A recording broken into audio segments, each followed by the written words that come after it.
కృపనిచ్చిన దేవానికి పొందాం తండ్రి. ఈరోజు ప్రభా శిలువ ధ్యానాలు చేస్తున్నాం కదా ప్రభా, మా నేను అవునే ప్రతి వాక్యం తండ్రి, ప్రతి మాట మా హృదయం నిలిచి ప్రభు ఫలింప చేయమని ఈ సమయాన్ని మీకు అప్పగించుకుంటున్నాం, నడిపించమని మా ప్రభు నేర్చుకుంటున్నాము నా అడిగిడికి వచ్చినాము మా ప్రభు తండ్రి. యేసు ప్రభు శిలువలో పడ్డ శ్రమలు, అలాగే ఆయన చెప్పిన చివరి మాటలు ఎంతో ప్రాముఖ్యమైనవి. అలాగే మన జీవితాలలో చాలా ఇంపాక్ట్గా ఉంటాయి, చాలా ప్రాముఖ్యమైనవి. అలాగే మన జీవితాలలో చాలా ఇంపాక్ట్ కూడా చేస్తూ ఉంటాయి. ఇప్పుడు 5వ మాట మనం ధ్యానించుకుందాం. 5వ మాట యోహాను సువార్త 19వ అధ్యాయం 28వ వచనం. అటు తరువాత సమస్తమును అప్పటికి సమాప్తమైనదని యేసు ఎరిగి లేఖనము నెరవేరునట్లు నేను తప్పికొనుచున్నాను. లేఖనము నెరవేరునట్లు నేను తప్పికొనుచున్నాను. నేను తప్పికొనుచున్నాను అనే మాట యేసు ప్రభుల వారి మానవీయతకు శరీర శ్రమలకు నిదర్శనం. మానవీయతకు శరీర శ్రమలకు నిదర్శనం. మనందరికీ తెలుసు యేసు ప్రభుల వారు 100% human and at the same time 100% god. 100% human and at the same time 100% god. So ఖచ్చితంగా దాని గురించి మనం డిస్కస్ చేసేపోతున్నాం. 100% human and at the same time 100% god. గెస్తమైన తోటలో అరెస్ట్ చేసిన తర్వాత ఆయన కొట్టారు, తిట్టారు, ముఖం మీద ఉమ్మి వేశారు, ముళ్ళ కిరీటం పెట్టారు. తర్వాత తన శిలువను తనే మోయించారు. తర్వాత కొరడా దెబ్బలతో కొట్టారు. తర్వాత శిలువ వేసే ముందు తన చేతులకి కాళ్ళకి నెయిల్స్ వేశారు. ఆ సమయంలో శరీరం అలసట పొందదా? ఖచ్చితంగా పొందుతుంది. ఆ సమయంలో ఎంత చేసినా కూడా అలసట రాక శరీరానికి వస్తుంది. అందుకని తను అన్నాడు, నేను తప్పుకొనుచున్నాను. సో ఇది 100% రియల్, జెన్యూన్ రీజన్. ఒక శరీరధారికి ఆకలి వేయడం, దప్పికి వేయడం, ఇంత శ్రమ తర్వాత కూడా చాలా genuine reason, no faking. It's genuine reason, genuine real fact ఇది. సో ఇది మనం చెప్పుకోవచ్చు ఖచ్చితంగా 100% హ్యూమన్ అని చెప్పడానికి ఒక నిదర్శనం. 100% హ్యూమన్ అని చెప్పడానికి ఒక నిదర్శనం. తను దప్పిక అవుతున్నది ఎందుకంటే తన శరీరధారి అయి ఉన్నాడు. 100% హ్యూమన్ కదా. సో తర్వాత ఆయన శరీరధారి అయి, నీలాగా నాలాగా శరీరధారి అయి ఈ లోకంలో ఎలా ఉన్నాడు, ఎలా బ్రతికాడు.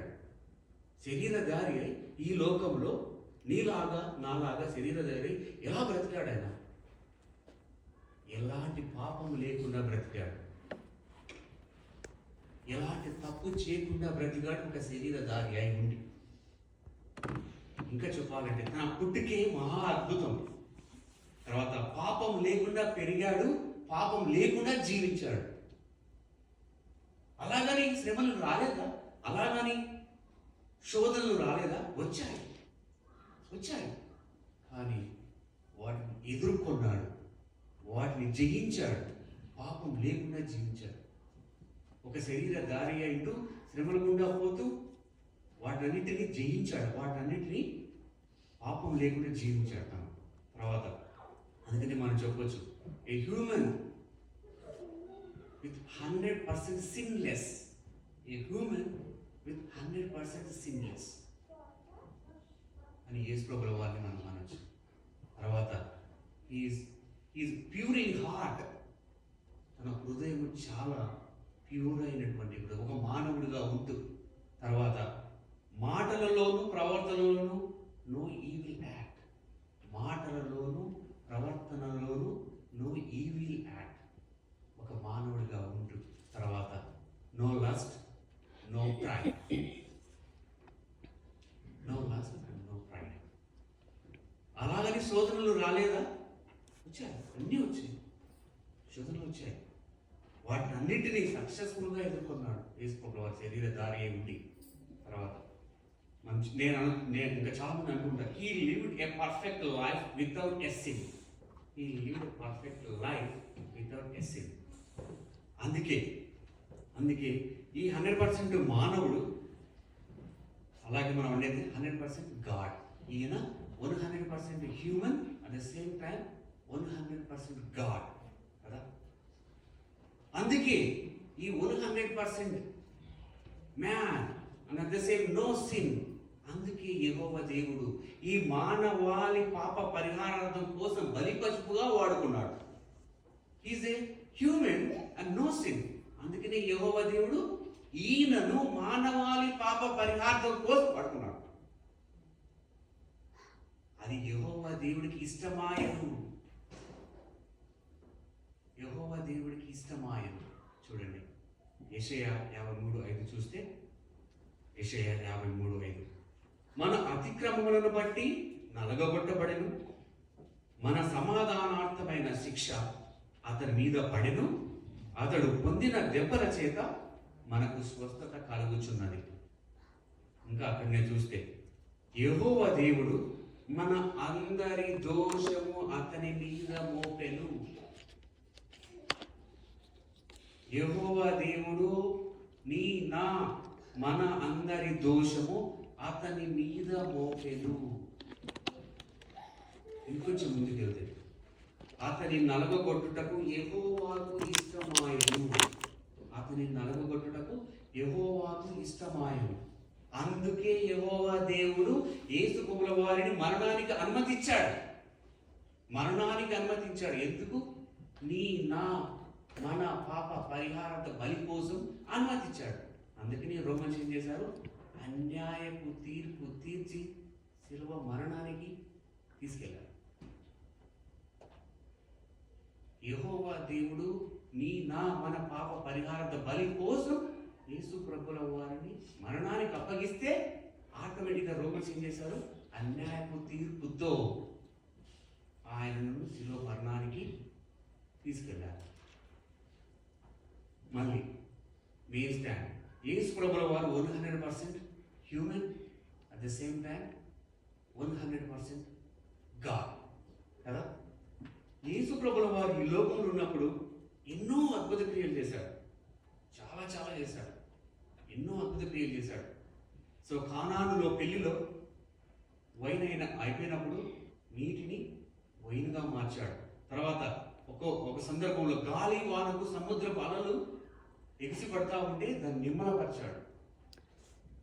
కుంటివారికి గుడ్డివారికి చూపునిచ్చాడు. తర్వాత 5 రొట్టెలను 2 చేపలను 5,000 మందికి పంచిపెట్టాడు. ఒక స్త్రీ తన అనారోగ్యము యేసు ప్రభుల వారి వస్త్రపు చెంగును ముట్టుకొని బాగుపడ్డది. ఇంకా చెప్పాలంటే చనిపోయిన లాజరస్ని లేపాడు. ఇంత 100% God, at the same time 100% human. ఈ సమయంలో ఎందుకని మిరాకిల్ చేయలేదు? వై? ఇంత మిరాకిల్ చేసిన యేసు ప్రభు 100% God, why he didn't do any miracle at that moment? ఎందుకో తెలుసా? ఎందుకంటే ఆయన శరీర దాహంతో పాటు స్పిరిచువల్ థర్స్టీ కూడా ఉంది. ఆయన ఆత్మీయ దాహం కూడా ఉంది. శరీర దాహంతో పాటు ఆత్మీయ దాహం కూడా ఉంది. ఏంటి ఆత్మీయ దాహం? ఏంటి ఆ స్పిరిచువల్ థర్స్ట్ అంటే? లేఖనాలు నెరవేర్చాలని, అట్ ద సేమ్ టైం దేవుని చిత్తం జరిగించాలని. నెక్స్ట్ మానవాళి పాపాలకు ప్రాయశ్చిత్తం జరగాలని. అలాంటి స్పిరిచువల్ థర్స్ట్ ఉన్నందుకు he didn't do any miracle that time. అవునండి, యేసు ప్రభుల వారికి అన్నీ తెలుసు. తను ఎందుకు పుట్టాడో తెలుసు, తనకు ఏం జరుగుతుందో తెలుసు, ఏం జరగబోతుందో కూడా తెలుసు. చిన్నప్పటి నుంచి అదే పని ఆయనకు. ఎవరి పని? దేవుని పని చేయాలని, ఆయన చిత్తం నెరవేర్చాలనే చిన్నప్పటి నుంచి ఆ పని మీదనే ఆయన ఉన్నాడు. ఈ సందర్భంలో మనం గుర్తు చేసుకోవచ్చు. లూకాసు వార్త 2వ అధ్యాయం 41 చూసుకుంటే కన్నా కరెక్ట్గా యేసు ప్రభుల వారికి 12 సంవత్సరాలు, కరెక్ట్గా 12 సంవత్సరాలు. ఇదే సీజన్, పాస్ ఓవర్ సీజన్. ఇదే season, pass over season. Pass over సీజన్లో డిఫరెంట్ ప్లేస్లో నుంచి అందరూ ఎరుసలేముకి వస్తూ ఉంటారు. మళ్ళీ తర్వాత ఆ దినాలు అయిపోయిన తర్వాత మళ్ళీ ఎవరి ప్లేస్లో వాళ్ళు వెళ్తుంటారు. అదేవిధంగా మరియా, యేసేపు, యేసు ప్రభుల వారు ఎరుసలేముకి వచ్చి పాస్ ఓవర్ అయిన తర్వాత అందరు రిటర్న్లో యేసు ప్రభుల వారు తప్పిపోతారు. తప్పిపోయినప్పుడు మళ్ళీ వీళ్ళందరూ వెతుకుతూ వెళ్తారు.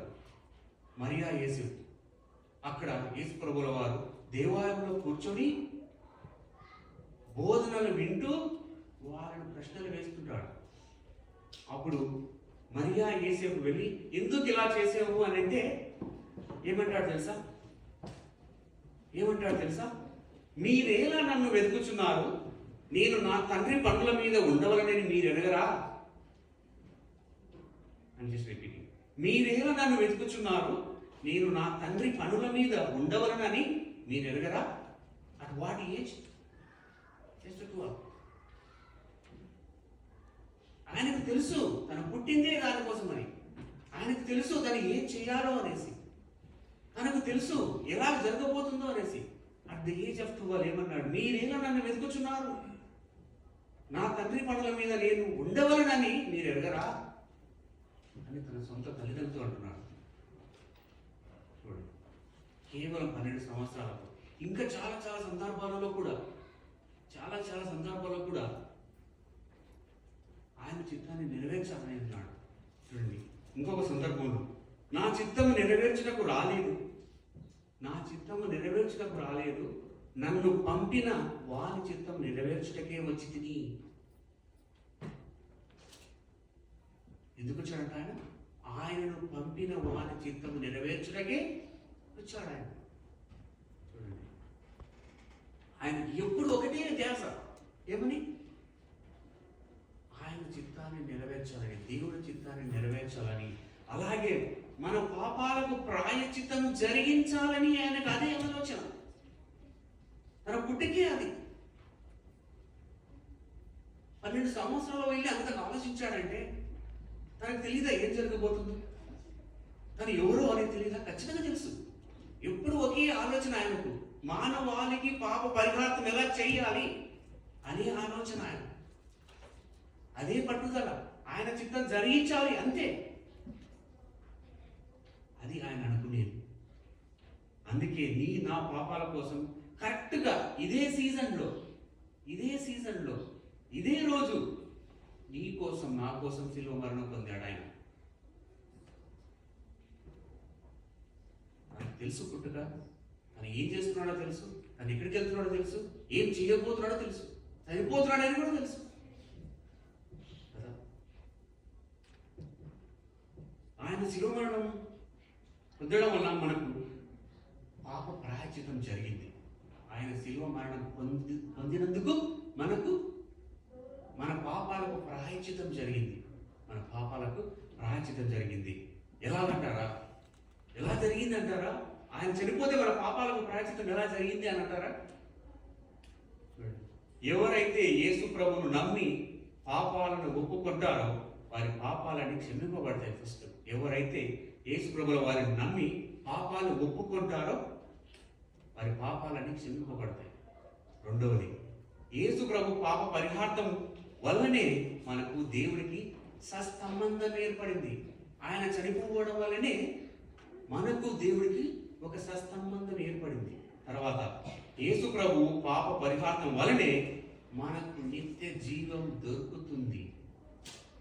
యేసు ప్రభు పాప పరిహార్థం వల్లనే మనకు నిత్య జీవం దొరుకుతుంది. చూడండి, యోహాను సువార్త 14వ అధ్యాయం 6వ వచనం.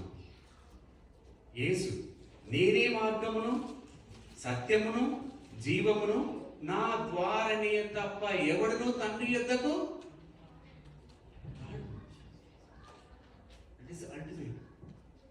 చూడండి, మళ్ళీ చదువుతాను. యేసు, నేనే మార్గమును సత్యమును జీవమును, నా ద్వారానే తప్ప ఎవడును తండ్రి యొద్దకు రాడు. సో కాదంటారా? ఇప్పుడు ఆయన మన పాపాల కోసం చనిపోయాడు. ఆయన చనిపోయిన అందుకే, ఆయన ప్రార్థిస్తున్నందుకే ఆయన ద్వారా మన నిత్య జీవనం కలుగుతుంది. నమ్మరా? ఇప్పటికి యేసు ప్రభు మన పాపాల కోసమే చనిపోయాడు. బైబిల్లో ఉంది కదా, నేనే మార్గమును, నేనే సత్యమును, జీవమును, నా ద్వారా తప్ప ఎవరు తండ్రి దగ్గరికి చేరలేవు. ఇది ఆయన లైఫ్. అవునండి, యేసు ప్రభు ద్వారా మాత్రమే మనం నిత్య జీవం పొందుకోగలం. యేసు ప్రభు తన స్పిరిచువల్ థర్స్ట్ ద్వారా యేసు ప్రభుల వారు తన ఆత్మీయ దాహం ద్వారా మన పాపాలకు ప్రాయశ్చిత్తం కలగజేశాడు. శరీరంతో అడిగిన దాహము శ్రమలకు, కానీ ఆత్మీయ దాహము చూసారా? మన పాపాలను పోగొట్టాలని, పాపాలకు పరిహారం చేయాలని, దేవుని చిత్తం చేయాలని అనే ఆత్మీయ దాహం ఆయనకు ఉంది. అందుకనే ఆయన మిరాకిల్ అక్కడ చేయలేదు. ఆ మానవాళి కోసమే చనిపోవాలనుకుంటాడు. అది ఈరోజు మనం ప్రశ్నించుకోవాలి. మనం ఎలాంటి దాహంతో ఉన్నాము, మనం ప్రశ్నించుకోవాలి. మనం ఆయన చిత్తాన్ని నెరవేర్చాలని ఆత్మీయ దాహం ఉందా? ఆయన చిత్తాన్ని నెరవేర్చాలని దాహం ఉందా? తర్వాత ఆయన వాక్యం ప్రకారం జీవించాలని దాహం ఉందా? అలాగే ఆయన ప్రేమను పంచాలని దాహం ఉందా?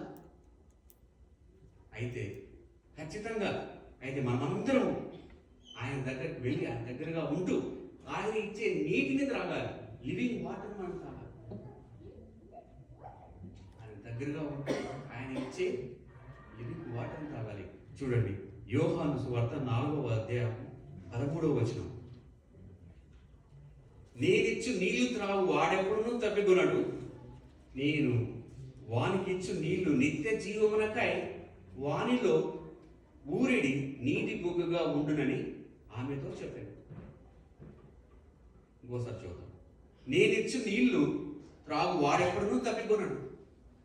స్పిరిచువల్ థర్స్ట్ నీకుందంటే, నేను వానికి ఇచ్చి నీళ్లు నిత్య జీవమునకై వానిలో ఊరిడి నీటి బొగ్గగా ఉండునని ఆమెతో చెప్పాను.